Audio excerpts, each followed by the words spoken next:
Welcome to the Slop Farm. Enjoy the video. You start by making sure the watch is actively paired and the Galaxy wearable app is running on your phone. Once done, back up the watch settings. This avoids data loss if you need to reset. Add the language you want to the phone, settings right arrow general management, right arrow language, and input right arrow add language. This step is essential because Samsung watches inherit the phone system language when paired. So change the phone first to drive the watch language, change automatically. Set the phone system language to the target language and make it primary. That instructs the wearable to adopt it. Then open the Galaxy wearable app and let it sync. Give it 30-60 seconds to push the new locale to the watch. If the watch screen doesn't change, restart the watch.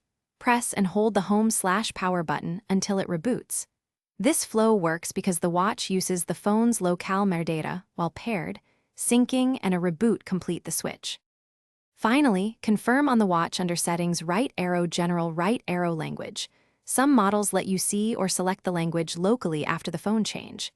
If the language won't change, perform a factory reset from the wearable app and then repair. This forces a fresh sync of locale settings. If problems persist, update the watch firmware and try the sequence again.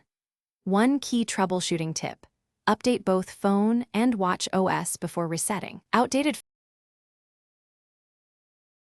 Thanks for watching. Consider subscribing if we helped you today.